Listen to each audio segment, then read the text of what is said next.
Monsieur Moreau, bonjour. Alors pour cette seconde vidéo de début 2018, on va parler des évolutions économiques en cours et notamment des monnaies virtuelles et des crypto-monnaies qu'on appelle. Récemment, certains souverainistes notamment, comme Jacques Sapir, je crois, ont préconisé de les interdire. Selon vous, est-ce réaliste ? Interdire les monnaies virtuelles, c'est pas possible. Il faut couper Internet et l'électricité. Donc c'est quelque chose qui est pas réalisable.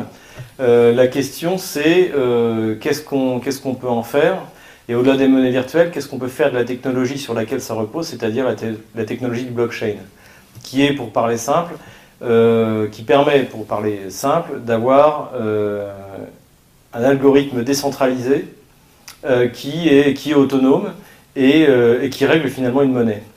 Et donc, est-ce qu'il y a moyen de régler d'autres choses grâce à cette technologie? Je pense que aujourd'hui, c'est la véritable question qui se pose. La monnaie virtuelle, en fait, c'est quoi? C'est un algorithme qui n'est contrôlé par personne. Donc, c'est-à-dire que cette monnaie n'est contrôlée ni par une banque centrale, ni par des entités privées. C'est un algorithme en liberté et qui donne une valeur à la monnaie en fonction de l'offre et de la demande. Donc c'est-à-dire que plus vous aurez de demandes de transactions ou de dépôts, on va dire, dans cette monnaie, plus la monnaie va prendre de la valeur. Et c'est ce qui se passe avec le Bitcoin. Le Bitcoin a un avantage, c'est que c'est la première monnaie, donc c'est celle que les gens se sont mis à utiliser. Et aussi le fait que si vous allez sur le dark web, c'est ce qui vous permet d'acheter des armes, de la cocaïne, des tas de choses qui sont interdites et que vous pouvez payer en bitcoin. Pourquoi? Parce que, comme son nom l'indique, crypto-monnaie, les transactions sont cryptées et donc elles sont en principe indétectables. Les conséquences en fait justement de l'apparition de ces crypto-monnaies et de la technologie blockchain, en fait aujourd'hui on ne les connaît pas. Parce qu'on peut juste les imaginer ou les anticiper. Du point de vue monétaire, si ça se produit réellement, ça veut dire que notamment des débats comme le franc et l'euro sont complètement obsolètes. Ça n'a plus aucun sens.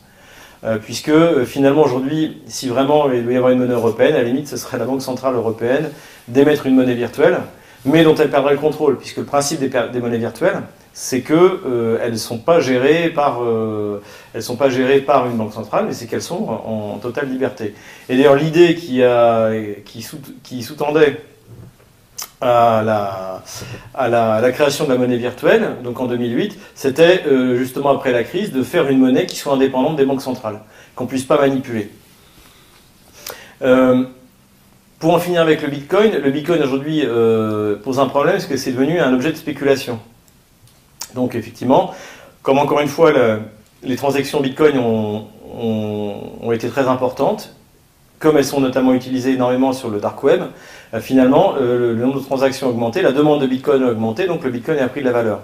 Mais en fait on ne sait pas quelle sera la valeur demain, si demain les gens passent à une autre crypto-monnaie, ou s'il y a d'autres choses qui se mettent en place, en fait on n'en sait rien.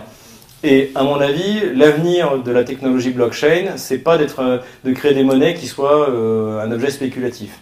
C'est l'accélération des transferts d'argent, c'est le fait qu'on peut non seulement transférer de l'argent, mais des actes de propriété en toute sécurité et quasiment à la vitesse d'un email. C'est ça la véritable innovation. Et il y a également une autre innovation qui est le fait que ce soit décentralisé. Et à mon avis, c'est là-dessus d'ailleurs que c'est le plus intéressant, en dehors des aspects que j'ai évoqués, c'est qu'on peut très bien imaginer qu'un jour, des génies comme ceux qui ont créé le Bitcoin en 2008, mettent au point un algorithme qui crée un YouTube décentralisé, un Facebook décentralisé, un Twitter décentralisé. Et ce qui fait qu'il n'y aura plus aucune censure. Et que finalement, chaque dépositaire d'ordinateur ou de serveur, voilà, soit le témoin et l'enregistreur de toutes les transactions qui vont se passer sur Facebook, sur YouTube, voilà. Et c'est ça qui, à mon avis, fait très peur, notamment aux États et également aux fameux GAFA, donc Google, Amazon, Facebook. Amazon moins, parce que derrière, il y a il y a une vraie capacité de logistique, hein, d'envoyer des livres, des livraisons, etc. Mais en fait, c'est ça, c'est qu'est-ce qui se passe si demain, par exemple, il y a un algorithme qui sort, qui est mis à la disposition des chauffeurs de taxi ou des chauffeurs de métro, et qui remplace Uber. Et donc, du coup, Uber disparaît. Il n'y a plus besoin d'avoir un système centralisé, puisque tout sera décentralisé. Plus de censure sur YouTube, plus de censure sur Facebook. L'équivalent en fait décentralisé, c'est ça. Et en fait, c'est ça que rend possible la technologie blockchain, c'est-à-dire un système entièrement libéré sans aucun contrôle. Du point de vue, pour revenir de la monnaie, ça pose de problème aux États, c'est-à-dire qu'en principe, la monnaie était un droit, même un devoir régalien, que nous avons abandonné avec l'euro, mais était un des pouvoirs régaliens de l'État. Et si jamais, en fait, les entités économiques, que ce soit des personnes physiques ou des personnes juridiques, se mettent à utiliser les monnaies virtuelles, en fait, l'État va perdre le contrôle sur les transactions qui se passent à l'intérieur de son pays et même à l'extérieur. Et donc la question va se poser une fois de plus, comment les contrôler? Alors on peut proposer effectivement d'interdire la monnaie, hein, c'est ce qu'on a entendu notamment chez certains souverainistes, mais c'est pas possible. Si vous voulez interdire la monnaie virtuelle, il faut voilà, c'est ça, il faut couper l'électricité, couper Internet. Alors vous pouvez faire comme Philippe le Bel, hein, puisqu'en fait la monnaie virtuelle referait revenir la France à l'époque pré-Philippe le Bel, où différentes entités pouvaient mettre la monnaie. Mais quand vous émettiez une monnaie, après les lois qui ont été prises par Philippe le Bel, vous risquiez de vous faire couper la tête. Donc, mais est-ce qu'on va menacer de couper la tête aux gens qui vont utiliser le Bitcoin? Surtout que c'est extrêmement compliqué de capter une transaction en Bitcoin. Et de prouver que la transaction a eu lieu, et de prouver qui en est à l'origine, etc. Donc, à mon avis, ça va obliger notamment les souverainistes à repenser la souveraineté, c'est-à-dire à se concentrer sur d'autres choses que la monnaie, parce qu'il y a des chances que la monnaie finalement perde son côté justement de ressources souveraines. Et paradoxalement, ça pourrait avoir des conséquences de retour de la souveraineté sur d'autres aspects, c'est-à-dire la police, la justice. Notamment si vous voulez interdire l'utilisation de Bitcoin, il va falloir mettre en place une justice spéciale, la défense, etc. Tout ce qui était les attributs de l'État, en fait, de la souveraineté de l'État, eh bien en fait il va leur rester ça, et ce ne sera plus la monnaie. Tout ça en fait ce sont des hypothèses, parce qu'encore une fois les conséquences du Bitcoin et surtout la technologie du blockchain, hein, au-delà du Bitcoin c'est le blockchain, ou le hashgraph qui est la technologie suivante, qui est beaucoup moins consommatrice d'énergie et plus légère en matière de transfert de données. Et bien en fait finalement c'est ça que ça va ouvrir, c'est-à-dire un système décentralisé qui va forcer les États, s'ils veulent survivre, à s'attaquer à leur vraie souveraineté, à leur vraie manière d'exercer la souveraineté. Mais ce qui est intéressant, notamment en Russie, pour revenir à la Russie, c'est qu'il y a 4 mois, Vladimir Poutine a rencontré le fondateur de la deuxième ou troisième monnaie virtuelle, qui est l'Ethereum, et qui, contrairement au blockchain, est un système ouvert sur lequel peuvent être bâties d'autres monnaies. Et parce que la Russie, elle, veut produire son crypto-rouble. Et à mon avis, c'est plus un espèce de crash test. C'est une idée de voir un peu quelles sont les conséquences. Parce qu'encore une fois, les conséquences du passage aux monnaies virtuelles, à l'utilisation de la blockchain, sont encore quasiment inimaginables. Mais ça peut être une révolution extrêmement importante. Et surtout, ce que essaie de trouver la Russie, c'est une solution pour faire en sorte que si vous vous faites voler, par exemple, la ligne de code qui correspond à votre somme d'argent en Bitcoin, vous n'allez pas les porter plainte. Si jamais vous participez à ce qu'on appelle une ICO, Initial Coin Offer, donc qui est une espèce de prise de participation dans un projet, si jamais finalement vous faites escroquer votre argent, à qui vous allez vous adresser? À personne. Donc la Russie essaie de trouver une espèce de projet alternatif qui, en vous autorisant à utiliser la monnaie virtuelle, donc le crypto-rouble, vous devez vous enregistrer et donc vous bénéficiez de la garantie de la protection de l'État par rapport à votre risque. Et c'est peut-être ça en fait qui est la véritable idée par rapport justement au Bitcoin qui est totalement décentralisé, c'est-à-dire de proposer une monnaie qui a les avantages de la monnaie virtuelle, c'est-à-dire la rapidité, la fluidité, Le fait, alors en revanche, la question aussi c'est qu'est-ce qui va, est-ce que cette monnaie va être totalement autonome? En principe, la technologie décentralisée veut ça. L'Estonie, qui veut aussi se doter de sa monnaie virtuelle, a dit qu'elle sera indexée sur l'euro. Mais si c'est une monnaie virtuelle, si c'est un algorithme autonome, ce qui fait que les gens ont confiance, si c'est autonome, c'est parce qu'elle n'est pas indexée, voilà, parce qu'elle n'est pas centralisée. Donc aujourd'hui, tout le monde tâtonne. Les Russes, je pense, sont toujours, comme toujours dans ce genre de choses, ont un peu un temps d'avance. Les Chinois, eux, ont interdit l'utilisation du Bitcoin autant qu'ils le peuvent. Mais il se dit aussi qu'ils font des tests, c'est-à-dire, par exemple, qu'est-ce qui se passe si tout d'un coup la Chine achète, je prends des chiffres un peu, mais pour 1000 milliards de Bitcoin et 3 jours après les vend. Est-ce que ça va Il y a des tas de choses qu'il faut tester par rapport à ça. À mon avis, l'avenir, la technologie du blockchain ou du Hgraph qui suivra peut-être cette technologie, moins consommatrice d'énergie et de données, est surtout intéressante dans le fait de cette liberté nouvelle que ça va créer, avec toutes les possibilités justement de nouveaux algorithmes qui vont apparaître. Ce qui est clair, c'est que notre avenir sera rythmé par l'avancée dans ces technologies décentralisées. Oui, parce que paradoxalement, cela peut ramener... Alors, on a l'impression qu'au départ, c'est quelque chose qui nous ramène presque à un état de piraterie universelle, où chacun fait un peu ce qu'il veut, c'est la loi du plus fort, et en fait ça nous ramènerait, selon ce que vous dites, presque à quelque chose où la monnaie reprend sa valeur d'échange et non plus sa valeur de spéculation, donc directement de producteur à consommateur en fait. C'est ça en fait, il ne faut pas résumer la technologie du blockchain au Bitcoin. Le Bitcoin c'est vraiment quelque chose de très spécifique. Mais pour revenir par exemple sur ce que je disais sur la souveraineté par exemple, aujourd'hui vous pouvez acheter de la cocaïne sur le dark web en Bitcoin et vous la faire livrer. La souveraineté d'un État va s'affirmer dans sa capacité à neutraliser les réseaux de vente de drogue. Voilà. On a combattu le trafic de drogue, notamment en confisquant les avoirs, l'argent sale issu de la drogue. Avec l'arrivée des monnaies virtuelles, notamment du Bitcoin, ça va devenir quasiment impossible. Donc il faut revenir, en fait, l'État pourra exercer sa souveraineté, notamment dans le domaine policier, en fait, en démantelant les réseaux de trafic de drogue. Il y a toute une approche. En rétablissant des frontières, par exemple. En rétablissant des frontières. C'est ce que je veux dire, c'est que le paradoxe du Bitcoin, c'est que ça a l'air comme ça d'être un destructeur de souveraineté, puisque la monnaie, encore une fois, on va revenir à la période d'avant Philippe le Bel, mais en même temps, ça va forcer aux États, et surtout un État, par exemple, socialiste comme l'État français, qui vit en prélevant une immense quantité de la richesse nationale.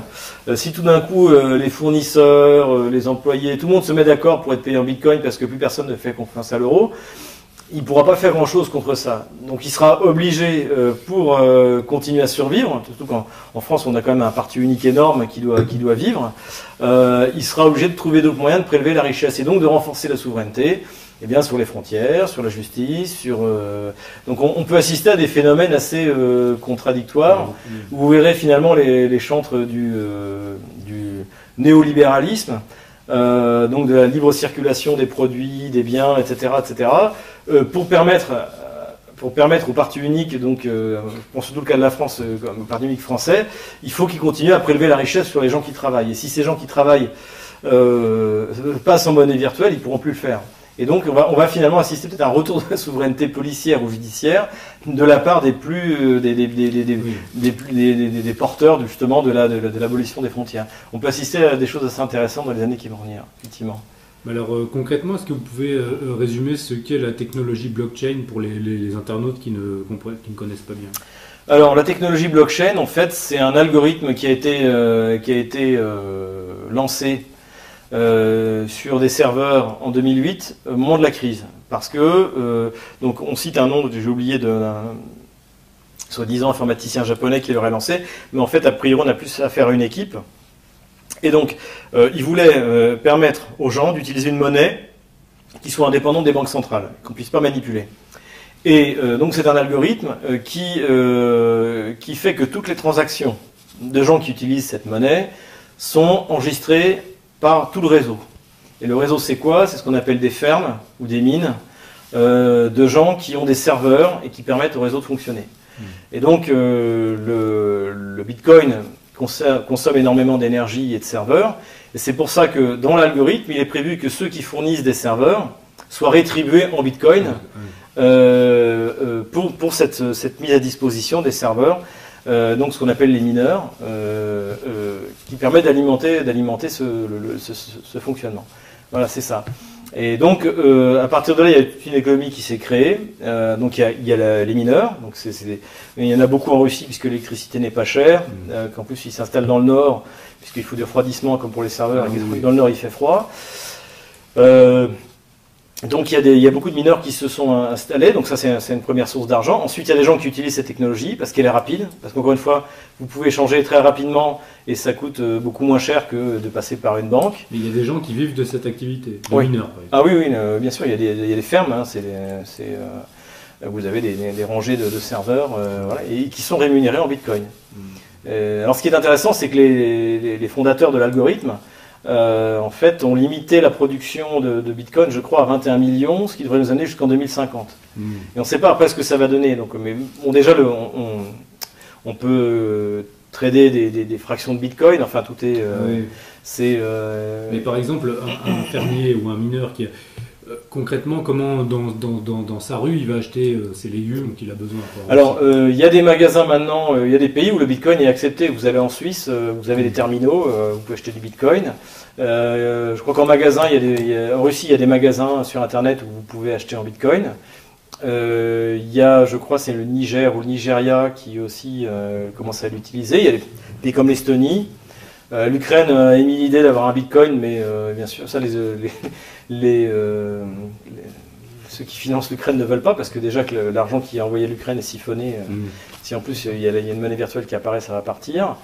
Mais c'est quelque chose qui est de plus en plus évoqué. Donc à la fois les monnaies virtuelles, puisqu'il y a le Bitcoin, mais il y a énormément de monnaies virtuelles. Donc les plus connues, c'est ça, c'est le Bitcoin, Ethereum. Et le Bitcoin a l'avantage de l'ancienneté. Et voilà. Et donc c'est devenu un produit spéculatif parce qu'encore une fois, ça on a connu. Si vous aviez acheté un Bitcoin en 2008 où un dollar valait 0,001 Bitcoin, vous imaginez aujourd'hui où il vaut 13 000. Donc, mais à mon avis, c'est moins intéressant du point de vue spéculatif que du point de vue de ce que ça permet du point de vue technologique. Ouais.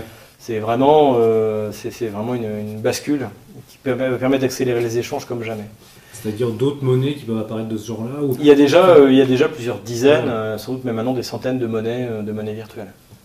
Et notamment lorsque vous lancez ce qu'on appelle une Initial Coin Offer, c'est-à-dire un projet qui est financé par la vente de tokens, c'est-à-dire de monnaies virtuelles que vous produisez vous-même, qui vont prendre de la valeur quand le système va commencer à fonctionner et qui vont faire que, comme les gens vont consommer votre monnaie virtuelle pour l'activité que vous proposez, eh bien en fait, la monnaie virtuelle qu'ils possèdent va prendre de la valeur. Eh bien, à chaque fois, il y a une nouvelle monnaie qui se crée. Alors, prenons un scénario. Moi j'ai un réseau, par exemple, de gens qui suivent nos travaux sur Internet, ou chose comme ça. Je leur propose une monnaie pour échanger des biens entre nous, des choses qu'on produit. Donc ça veut dire qu'au bout d'un certain temps, cette monnaie aura une valeur et on pourra l'échanger contre d'autres monnaies sur une place financière de monnaie virtuelle, c'est ça que ça veut dire? Par exemple, on va dire que vous êtes journaliste, donc vous voulez créer une agence de presse. Donc vous allez préparer un projet, faire ce qu'on appelle une page blanche, dans laquelle vous allez expliquer votre projet, en disant voilà, je vais faire ça, il n'y a pas d'agence de presse indépendante en France, il y a un énorme potentiel, je mets en vente 1 million de tokens de mon agence de presse. Et à terme, les gens vont, avec l'idée que derrière les gens vont s'abonner et que donc ça va rapporter de l'argent. Et donc là, les gens vont faire un peu comme s'ils achetaient des actions. Ils vont vous acheter des tokens en se disant que lorsque vous allez trader les informations que vous allez vendre, les gens vont utiliser vos tokens. Et que votre monnaie va prendre en crédibilité, qu'elle va faire comme le Bitcoin et que du coup le nombre de transactions va augmenter et que donc vous allez devenir... voilà. Et c'est vrai qu'aujourd'hui, par exemple, on a lancé ce qu'on appelle une ICO, une Initial Coin Offer, n'importe qui peut le faire. Et c'est un moyen de lever des fonds sans avoir recours à une vente d'actions. Voilà. Oui. Donc c'est des choses... alors évidemment, il y a beaucoup d'escroqueries. Hein. D'ailleurs, quelquefois, vous voyez des ICO Il n'y a pas de contenu, il n'y a rien. Mm. Il y a juste un projet, peut-être une idée. Oui, oui, oui. Mais il y a des gens qui ont levé comme ça. Je crois que la plus grosse ICO, c'est 220 millions de dollars, sous réserve. Mais lever 20, 30, 40 millions de dollars, c'est des choses qu'on voit. Oui. Et en ce moment, c'est vraiment la mode. Alors après, c'est très spéculatif aussi. Une ICO, effectivement, il y a un moment où elle monte et après où elle descend, où les gens veulent aller, veulent essayer de rentrer dans leur investissement. Dans l'investissement, oui. Voilà. Concrètement, à terme, qu'est-ce que cela signifie pour le système financier international? Est-ce qu'on va vers un système hybride où il y aurait les monnaies nationales plus les monnaies... À mon avis, c'est quelque chose comme ça. Je pense que tôt ou tard, il y aura une réaction. Déjà, je pense que les États interdiront les achats sur leur territoire en monnaie virtuelle. Ça, je pense que c'est une réglementation qui peut se passer. Je crois que même, par exemple, encore une fois, un pays aussi socialiste que la France ne peut pas survivre si elle perd le contrôle des transactions. S'il n'y a pas ce prélèvement massif sur la richesse du pays pour faire tenir le parti unique qui tient le pays, ça sera pire que l'effondrement de l'URSS, que la fin du parti communiste non soviétique. Donc je pense qu'il y aura une interdiction d'utiliser la monnaie virtuelle pour les achats. Après, comment est-ce qu'elle va être appliquée concrètement? Parce que, encore une fois, c'est une monnaie, c'est une confiance. Si j'estime que je peux avoir confiance en vous et acheter avec vous en monnaie virtuelle, et que notre transaction va se passer, voilà. Par exemple, imaginons dans 2 ans, Emmanuel Macron interdit l'utilisation des monnaies virtuelles complètement en France. Moi, je vais vous acheter votre voiture. Votre voiture vaut 50 000 euros. On va dire dans quelque chose d'autre, un bien immobilier. Et vous voulez, moi je vais avoir un bon prix, et vous voulez pas payer un impôt sur la plus-value ou quoi que ce soit. Alors, on va se mettre d'accord sur un prix. Et une partie du prix sera en monnaie réelle, en euros, et le reste ce sera en bitcoin. Et qui va pouvoir contrôler ça? Voilà. Et c'est pour ça que maintenant la police fiscale, quand elle démarque chez vous, elle confisque vos clés USB, elle va sur votre ordinateur, voir si vous n'avez pas des lignes de code qui correspondent à vos monnaies virtuelles. Mais de toute manière, la solution sera, je dirais, toujours un peu hybride, un peu intermédiaire. Il y a un moment où ça deviendra tellement peu confortable d'avoir des bitcoins qu'il faudra peut-être avoir de la monnaie réelle. Mais pour ça, ça veut dire que le parti, le régime doit renoncer en fait à avoir une fiscalité oppressive. À mon avis, c'est ça. Oui. Parce qu'avant, quand il y a des tas de choses que vous pouviez faire. C'est facile pour l'État de vous contrôler. Il contrôle votre cash, il contrôle. Voilà. Finalement, et en plus aujourd'hui, les États, notamment un État comme la France, essaient de limiter la circulation du cash. C'est ça. Et en fait, aujourd'hui, ce qui arrive, c'est pire que le cash. Et oui. C'est une ligne de code qu'on va pouvoir se transmettre comme on veut. Et donc finalement, ça forcera peut-être, j'essaie d'entrevoir, encore une fois des hypothèses, la France à sortir du socialisme, c'est-à-dire à proposer un système fiscal attractif pour que les gens n'aient pas envie d'utiliser le Bitcoin. Si la France sort du socialisme, comme vous l'appelez, toutes les prestations sociales justement, ou qu'est-ce que ça devient? Tout le problème est là, c'est-à-dire que si jamais le système fiscal français est trop contraignant, comme il est aujourd'hui, c'est intenable, les acteurs économiques vont de plus en plus travailler en monnaie virtuelle. Ce sera très difficile à combattre, encore une fois c'est beaucoup plus compliqué que le cash. En parallèle finalement. En parallèle, donc il va y avoir une économie parallèle qui va se créer. Alors vous pouvez, je pense que c'est ce que ferait Jean-Luc Mélenchon, comme Philippe Lebel, c'est-à-dire vous dites on coupe la tête de tous ceux qui utilisent du Bitcoin.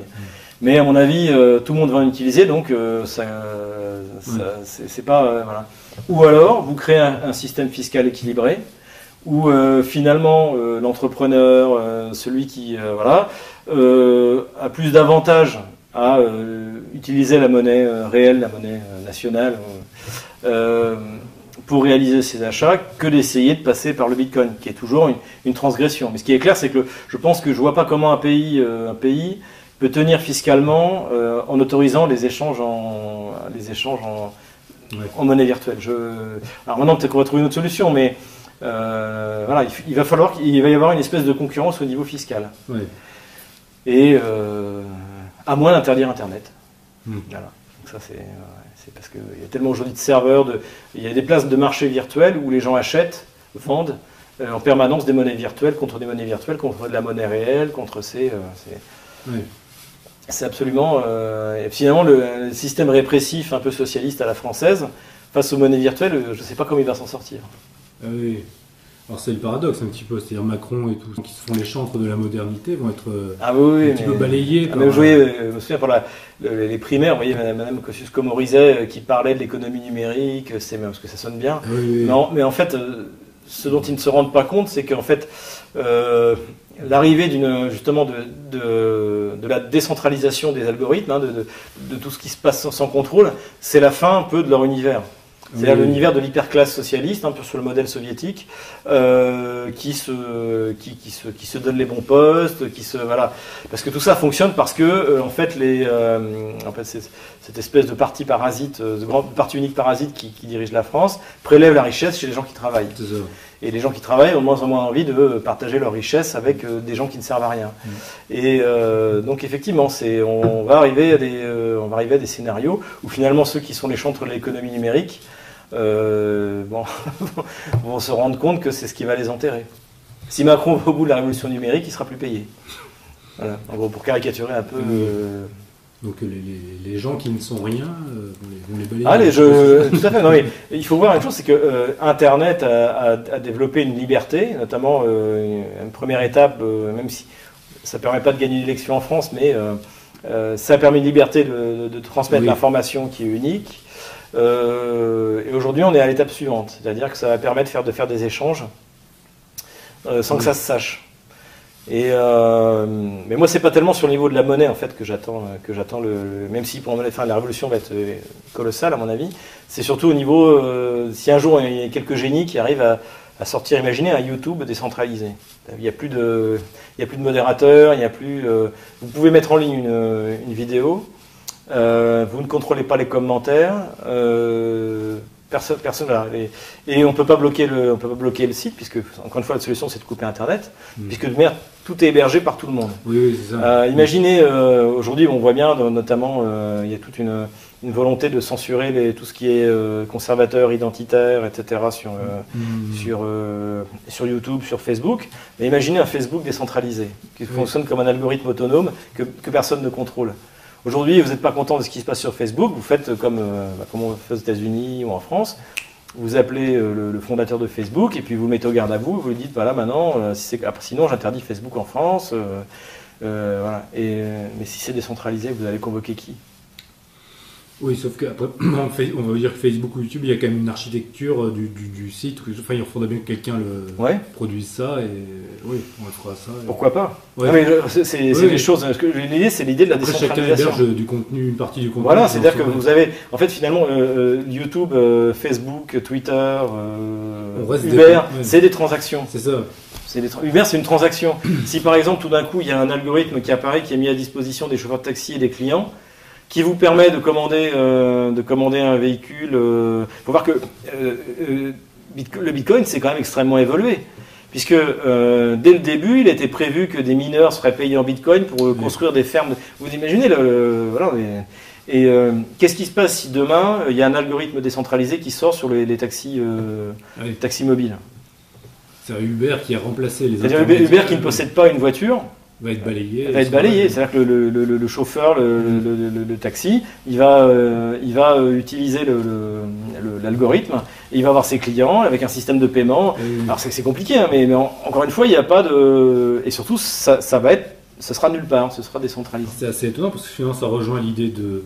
Enfin, une des rares idées positives du marxisme, c'est que chacun devient le maître, le propriétaire de ses moyens de production, en fait. Dans ce cas-là, oui. Dans ce cas-là, maintenant, il faudra toujours fabriquer les voitures. Voilà. Et voilà, la question qui se pose, c'est où est la richesse ? Les biens matériels, voilà. Où est la richesse ? Est-ce que c'est le pays, ou plutôt l'île offshore, où les fondateurs d'Uber ont leur compte en banque ? C'est ça. Ou est-ce que c'est le pays qui produit les voitures ? Voilà. Donc ça, après, ça pose d'autres questions. Et pour moi, c'est ce qui m'intéresse le plus parce que, encore une fois, dans les États, dans les régimes socialistes comme le régime français, ils vivent en prélevant la richesse. Et l'économie numérique va les empêcher de le faire. Donc ils vont être forcés de se réformer. soit de basculer un modèle de la Corée du Nord, oui, ça j'y crois quand même pas trop, soit obligé de se réformer et d'être efficace.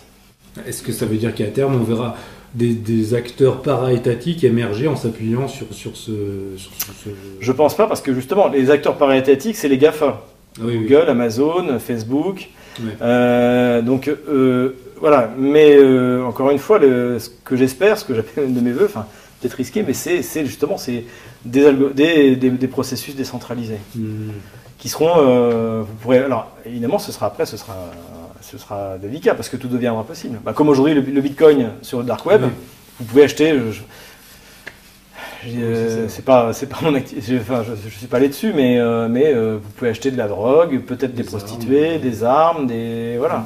Donc voilà. Et au lieu de penser de l'interdire, il faut plutôt essayer d'en tirer les bonnes choses. Ce qui est c'est impossible de l'interdire. Oui. Mais la Russie a voulu interdire LinkedIn, puisque pour de bonnes raisons, puisque LinkedIn refusait de mettre des serveurs en Russie. Et donc mais aujourd'hui, vous téléchargez un VPN, ça vous permet d'aller sur LinkedIn. Voilà, c'est de la même manière, l'Ukraine a interdit VKontakte, donc qui est le Facebook russe. Bon, ben, n'importe quel adolescent de 13 ans sait contourner l'interdiction. Et en plus, comme vous l'interdisez, ça rend l'attrait encore plus important. Pour reprendre toujours l'exemple ukrainien, mais les chaînes russes maintenant sont interdites, mais vous avez tout accès par Internet. Bien sûr. Et même si vous bloquez le site, vous avez accès par un VPN, vous pouvez toujours contourner. Oui.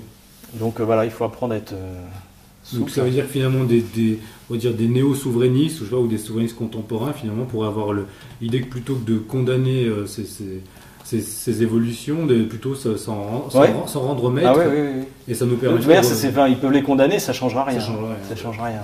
Aujourd'hui, personne ne peut arrêter le Bitcoin aujourd'hui. Il est là, le Bitcoin.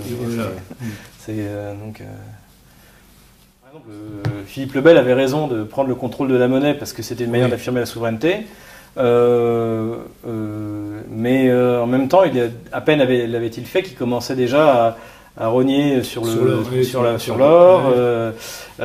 Et c'est vrai que pour les entrepreneurs, le fait de ne pas savoir à quoi s'en tenir avec sa monnaie, parce que ce que vous observez aujourd'hui avec l'euro ou avec le dollar, c'est la même chose. C'est-à-dire que sur un calcul de la Banque centrale, pour relancer de manière virtuelle l'économie, on imprime tout d'un coup plus de monnaie.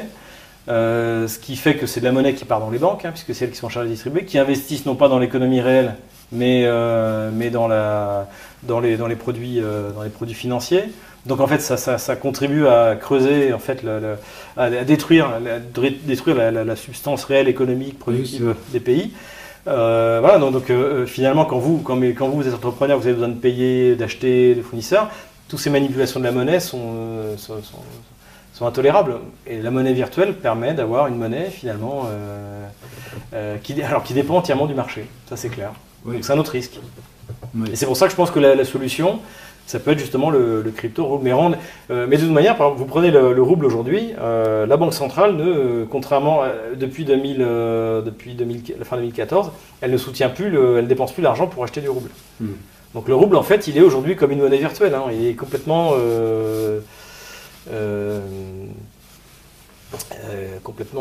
il dépend du marché, de l'offre et de la demande. C'est un peu ça, une monnaie virtuelle. Oui. Donc ça veut dire que, par exemple, concrètement, pour le citoyen français, dans 1 ou 2 ans, j'aurai dans mon porte-monnaie, j'aurai mes euros pour acheter des choses dans la boutique, et puis après j'aurai mes crypto-monnaies pour acheter des services ou d'autres choses directement Voilà, par exemple. Et si l'État ne trouve pas la solution, vous pourrez même, si vous voulez vendre votre voiture et gagner moins d'argent vous pourrez vendre une partie en monnaie virtuelle et une partie en euros. Voilà, tout devient... et pas payer d'impôts. Et oui, c'est ça. Sur ce que vous vendez, sur ce que vous... Donc c'est pour ça que le système fiscal doit devenir attractif. Oui.